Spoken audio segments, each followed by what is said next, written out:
بسم الله الرحمن الرحیم. السلام علیکم ورحمت الله وبرکاته.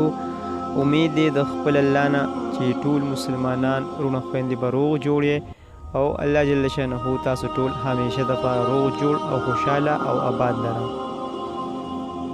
مسلمانانو رونو خويندو نن درله یو وظیفه در کومه. که تاسو غواړئ چې د ټوپک او تماچې ډز په تاسو باندې اثر نه کوي، دین علاوه نور چې کومه اسلحه ده دا به تاسو اثر نه کوي، تاسو ته ضرر نه در رسي، د هغې دپاره درله وظیفه در کوم.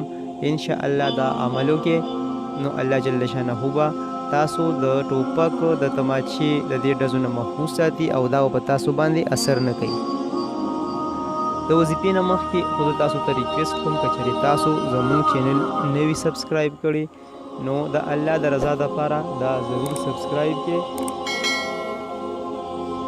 دې نه به تاسو ته هم پوره پیدا وشي او موږ ته هم پوره پیدا راورسي. زه تاسو سره اوس دا وظیفه شریکومه. وظیفه داسې ده چې د الله جل شانه دا پاک اسم مبارک دی، دا پاک نوم مبارک دی، دا به په کاغذ باندې ولیکې 190 ځله 190 وارې به دا په کاغذ ولیکې او دا به ځان سره محفوظ ساتئ. نو انشاءالله الله جل شانه به تاسو د ټوپک تماچې ډزو نه محفوظ ساتي، دا به تاسو باندې اثر نه کوي او دې نه علاوه چې کوم اوزار دی ضرري نو د هغې نه هم تاسو الله جل شانه محفوظ ساتي. اگر که ته په یو داسې ځای کې ولینې چې هلته تشې ډزې وي او تشې ګولې ځي راځي هم په تا باندې دا ډزې دا ګولې اثر نه کوي. خو دې وظیفې سره 15 وخته مونځ دا ورسره شرط دی. 15 وخته مونځ به په اهتمام باندې کوئ. که مونځ نه کوئ تاسو نو بیا وظیفه اثر نه کوي او بل په الله جل شانه به پوره یقین او بروسه ساتي.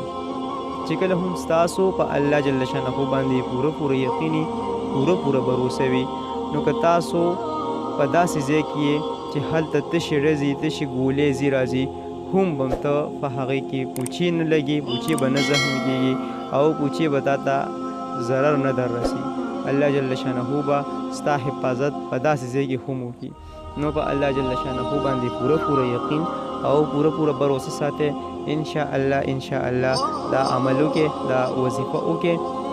الله جل شانه به تاسو ټول د ټوپک تماچې ډز د دې نه محفوظ ساتي او د هر قسمه اسلحې د ضروري څیزونو نه به الله جل شانه تاسو محفوظ ساتي او تاسو به د ضرر نه بچ کړي.